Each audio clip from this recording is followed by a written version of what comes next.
தமிழ்குடி உறவுகளுக்கு வணக்கம். நான் உங்கள் நரேந்திர பாலா. நீரின்றி அமையாத உலகு அப்படின்னு சொல்லுவாங்க. இந்த உலகத்தில் நீர் இல்லைன்னா நம்ம உயிர் வாழ முடியாது. உலகமும் வெப்பமயமாதல் அதிகமாகும். நமக்கு இயற்கையாக கிடைச்ச நீர் எதுவுமே இப்போ கிடைக்கிறதில்ல. இயற்கை நீர் வளங்கள் அத்தனையுமே அழிக்கப்பட்டாச்சு. ஏரிகள், குளங்கள், ஆறுகள், கிணறுகள், நிறைய இயற்கையாக கிடைச்ச நீர் வளங்கள் அழிக்கப்பட்டாச்சு. நமக்கு கிடைச்ச தண்ணியும் இன்றைக்கி விலை கொடுத்து வாங்க வேண்டிய சூழ்நிலையில் தான் இருக்கும். இன்றைக்கி தண்ணி பற்றாக்குறையில் மக்கள் அவதிப்பட்டுக்கிட்டு இருக்காங்க. கொஞ்சம் நஞ்சம் இயற்கையாக கிடைக்கிற தண்ணியும் ஒரு விஷத்தன்மை ஆகிடுச்சுன்னா நம்ம மக்கள் எப்படி உயிர் வாழ முடியும்? அப்படி ஒரு விஷயந்தான் இன்றைக்கி நான் உங்களுக்கு சொல்ல போகிறேன். மண்ணுக்கும் மக்களுக்கும் பாதிப்பை ஏற்படுத்தக்கூடிய விஷயத்தை அரசாங்கமும் ஊடகமும் கண்டுகொள்ளாத போது மருத்துவர் அன்புமணி ராமதாஸ் அவர்கள் தான் இதை மக்கள் அறியும் வண்ணமும் அரசாங்கம் இதுக்கு தீர்வு காணணும் அப்படின்னு கண்டனங்களையும் கோரிக்கைகளையும் அறிவிச்சிருக்காரு. அதை தான் இப்போ நான் உங்கள்கிட்ட பகிர்ந்துக்க போகிறேன். கடலூர் மாவட்டம் காட்டுமன்னார்குடி பகுதியில் 16 கிலோமீட்டர் நீளம் அமைந்துள்ள வீராணம் ஏரியில் தான் இப்படி ஒரு நச்சு கலந்திருக்கு. இந்த நச்சுத்தன்மையானது 2ஆம் உலகப் போரின் போது ஹிட்லரால் பேரழிவை ஏற்படுத்துவதற்காக பயன்படுத்தப்பட்ட நச்சுத்தன்மைக்கு இணையானது அப்படின்னு கண்டுபிடிச்சிருக்காங்க. இது எப்படி தெரிய வந்ததுன்னா, வீராணம் ஏரியோட தூய்மைத்தன்மையை கண்டறியறதுக்காக சென்னை பல்கலைக்கழகமும் மாநில கல்லூரியும் இணைந்து நடத்திய ஆய்வில் தான் தெரிய வந்திருக்கு. அந்த ஆய்வில் சைனோ பாக்டீரியா எனும் நீலப்பச்சை பாசி பாக்டீரியா அதிக அளவில் இருப்பதாக கண்டுபிடிச்சிருக்காங்க. 2 வகையான நீலப்பச்சை பாசிகள் தென்படுவதாகவும் அது 2ம் வெவ்வேறான வகை நச்சுத்தன்மை உடையதாகவும் கண்டறிஞ்சிருக்காங்க.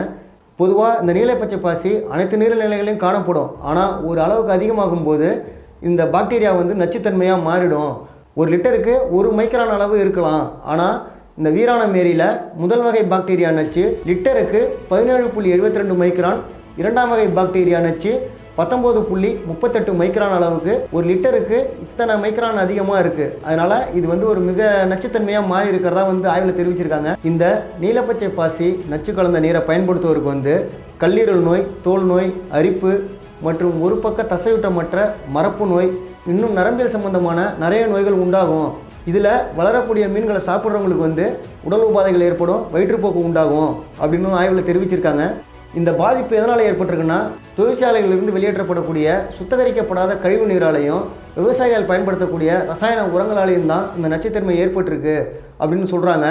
இதில் உள்ள பாக்டீரியாக்கள் உலக அளவில் பேரழிவை ஏற்படுத்தக்கூடிய வகையில் தான் இருக்கும். ஏன்னா இந்த வகை பாக்டீரியாவை தான் 2ஆம் உலகப் போரின் போது பேரழிவுக்கு ஹிட்லர் பயன்படுத்தினார். இதை சுத்தப்படுத்தலைன்னா மென்மேலும் பாதிப்பு உண்டாகும். இந்த நச்சுத்தன்மை ஏற்படுறதுக்கு காரணம் வீராணம் ஏரி சரியான முறையில் பராமரிக்கப்படாததும் பாதுகாக்கப்படாததும் தான் காரணம் அப்படின்னு சொல்லியிருக்காங்க. இந்த வீராணம் ஏரியில் பயன்படுத்தப்படும் தண்ணீர் அப்பகுதி மக்களும் பயன்படுத்துகிறாங்க. கடலூர் மாவட்டத்தில் விவசாயிகள் பாசனத்துக்கும் பயன்படுத்துகிறாங்க. இந்த வீராணம் ஏரி தண்ணி தான் சென்னையில் மக்களுக்கு குடிநீராக பயன்படுத்திகிட்டு இருக்காங்க. இப்படி மக்கள் பயன்படுத்தக்கூடிய வீராணம் ஏரிக்கு கர்நாடகத்திலிருந்து உருவாகக்கூடிய காவிரி தண்ணீர் தான் வருது.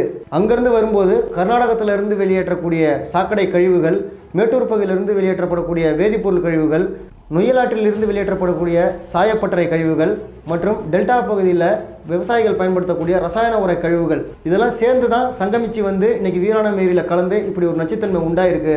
இது அரசாங்கத்தோட அலட்சிய போக்காலையும் அதை பராமரிக்காதாலும் தான் ஏற்பட்டிருக்கு அப்படின்னு நான் மேலே சொன்ன அத்தனை விஷயங்களையும் மருத்துவர் அன்புமணி ராமதாஸ் அவர்கள் அறிக்கையாக வெளியிட்டிருக்காரு. இதை எத்தனை பேருக்கு தெரியும்? மக்களுக்கு தெரியவே தெரியாது. வீராணம் பகுதியில் உள்ளவங்களுக்கு கூட இந்த விஷயம் தெரியாது. ஆனால் மருத்துவர் அன்புமணி ராமதாஸ் அவர்கள் அதை முன்னெடுத்து மக்களை பாதுகாக்கும் வண்ணம் சொல்லியிருக்காரு. இதை அரசாங்கம் நிச்சயமாக தகுந்த நடவடிக்கை எடுக்கணும். இதை மீடியாக்களும் பெருசாக பேசப்படல. இது எவ்வளோ பெரிய பேராபத்தை ஏற்படுத்தக்கூடிய விஷயம்.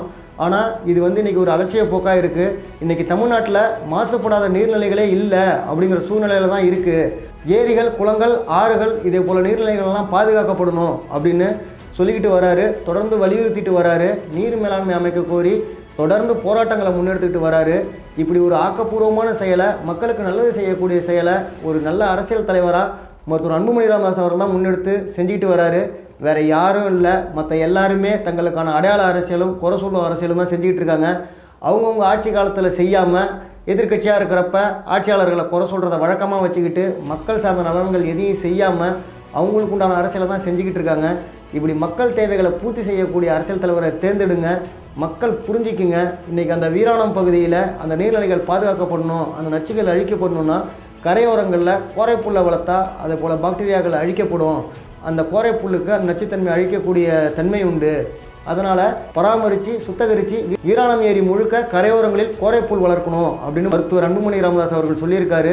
இதே போல் மக்கள் நலன், மண் நலன் சார்ந்த சிந்தனை கொண்ட அதை சரிப்படுத்தக்கூடிய செயல்படுத்தக்கூடிய திட்டங்கள் உள்ள தலைவர் மருத்துவர் அன்புமணி ராமதாஸ் அவர்கள் தான். இதெல்லாம் சீர்படுத்தக்கூடிய இடத்துல இருந்தால் நிச்சயமாக அவர் சீர்படுத்துவார். மக்கள் அவருக்கு ஒரு முறை வாய்ப்பளித்தா நிச்சயமாக நல்லதொரு மாற்றம் தான் நிகழும். மக்கள் இதெல்லாம் உணராமல் இந்த இரு கட்சிகளுக்கே வாக்களிக்கிறதால தான் இன்றைக்கி கோரிக்கையாகவும் கண்டனங்களாகவும் போராட்டங்களாகவும் பாட்டாளி மக்கள் கட்சி தொடர்ந்து செஞ்சுக்கிட்டு இருக்கு. அதை செயல்படுத்துகிற அதிகாரத்தை கொடுத்தீங்கன்னா மண்ணும் மக்களும் தமிழகமும் நிச்சயம் நலம் பெறுவர், வளம் பெறுவர். சாதி மத பேதமின்றி நல்லதே நினைப்போம், நல்லதே செய்வோம். நாம் உயிர் வாழ நீர்நிலைகள் காப்போம். நன்றி.